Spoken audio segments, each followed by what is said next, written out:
Hey everybody, it's Dak here from TheEdB0ys, and welcome to my Kraken guide. Keep in mind while you watch this guide that this is just, as the title says, how I fight the Kraken, not necessarily the way that you have to fight the Kraken, since there really is no one way to go out there and get some PvM in. The Kraken is an easy Slayer boss that turns out to be a solid moneymaker, and as long as you have the requirements, it's actually a very good first boss for anybody who's new to PvM. You might be nervous going in if you're new to bossing, but you'll quickly realize that there's not a lot to it. In this video, I'll be going through the requirements and recommendations for fighting the Kraken. Then we're going to move to the inventory and gear setup, followed by how to get to the Kraken. Then we'll discuss the fight and how to actually kill the beast, finally getting to the part that everybody loves, the loot. Let's jump into those requirements.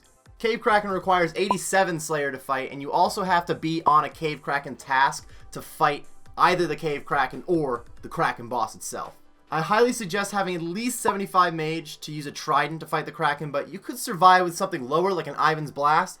Obviously the higher mage the better though. I also highly suggest unlocking fairy rings to travel to the Kraken. In general, if you're 87 plus Slayer, I think you should have fairy rings unlocked by now, but you definitely want them for this. Kraken's a very simple boss, so these are the only big things that you really have to have when you head in there. I will talk about using a blowpipe, which requires 75 range, but you don't need to use a blowpipe. Doesn't really change that much. Here's a typical setup that I like to bring with me when I go to fight the Kraken. One of the first things you'll notice is I have a Malediction Ward on me instead of either a Mage's Book or an Arcane Spirit Shield, which are both very valuable upgrades if you have the money for it. I just love the Fashionscape. Normally I would also bring Ancestral top and bottom instead of the Arims, but I sold it recently, and the majority of my kills I have done it with Arims, so I guess technically this would be more my typical setup. A lot of people use a Carol's top and bottom instead for the defense because Kraken is pretty weak to mage. I do like that offensive bonus though because you don't really take that much damage in there, and even a little bit of boost in speed. I just like to do those faster kills. You could drop down to Infinity Boots rather than Eternals, and then Barrow's Gloves instead of a Tormented Bracelet. Overall, you're just trying to bring your best magic setup, and the Kraken also uses magic, so magic defense doesn't hurt you either.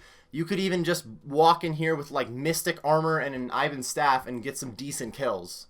As for your inventory, you're going to want to bring at least one ranged weapon to start the fight, and you're going to see exactly why soon. I usually use a blowpipe so that I can heal with the spec when I can, but if you just want to bring like a bow and replace your blessing with some arrows, that's going to work too.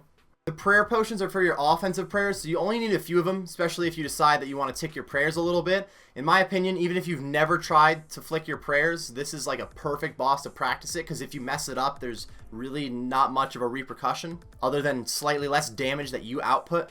If you don't have an imbued heart, you could just bring a couple of magic potions to help you with your damage to make up for that a little bit. Magic potions aren't necessarily amazing, but they don't hurt. I do bring my max cape for house teleports, so you could just bring house tabs, or if you're using a different mode of transportation other than fairy rings, that's why I go to my house for the fairy ring, then you could bring whatever you decide to use then, but I highly suggest using fairy rings. I usually bring an empty rune pouch with me since the Kraken drops a lot of runes, and this just helps with inventory space during the trip. The rest I just pack up with sharks. That's because I use the private instance for the Kraken, which does cost 25k per trip. It will take it from your bank, by the way. The items that are dropped in a private instance stay on the ground for, I believe it's 30 minutes. Could be an hour, pretty sure it's 30 minutes. So you don't have to worry much about juggling and whatnot. You have a bunch of inventory space because you can just heave a bunch of sharks on the ground and leave them there for a while. Keep in mind that items that are left in the instance, including items that you drop when you die, will just disappear. So be careful in there when you use an instance. Maybe don't use an instance your very first time, but you're going to find out it's a very simple boss. The risk of dying is unbelievably low. If you don't use a private instance, you can still juggle sharks, but you just don't want to try to fill your inventory up on the way in and juggle them. It's just going to be a pain trying to juggle all those sharks. You're going to end up losing a bunch of them or not having enough Invy space.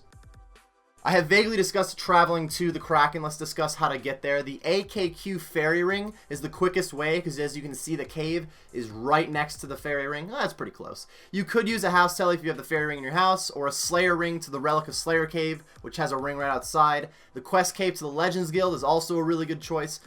Low budget fairy ring is probably, I'd say Edgeville teleports and go to that Edgeville ring. Otherwise, you could use like a skills necklace for the fishing guild, even a tele to Artie, and just walk all the way north, but that fairy ring is highly suggested. Now that you're ready to go, let's look at a typical Kraken trip.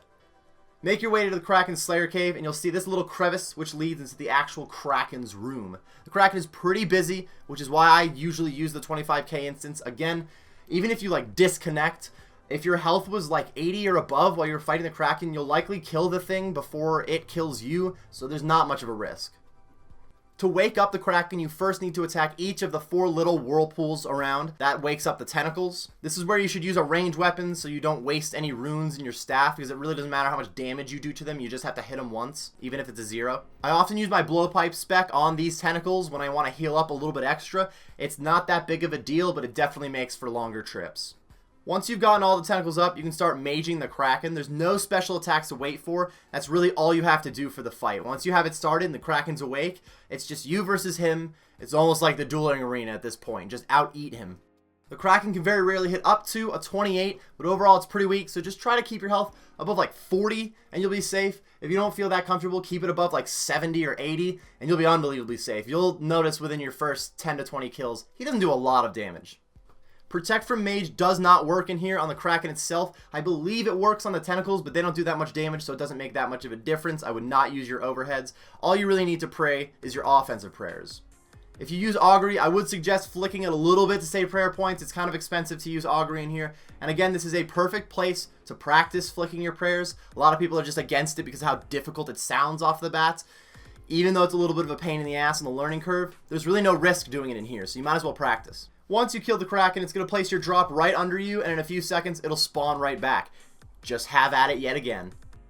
Let's go ahead and jump into the loot. Once I started bringing Ancestral, I was getting around 70 kills an hour, but even with lower tier gear, this is a very quick boss, and you can expect between 50 and 60 kills an hour once you start getting used to it. Unless you have very low mage, and you're using like an Ivan staff, then maybe a little less. Uniques from the Kraken include a full Trident of the Seas and a Kraken Tentacle. Both of these items are around 1 mil right now, but of course, depending on when you watch this video, the prices will likely differ a little bit.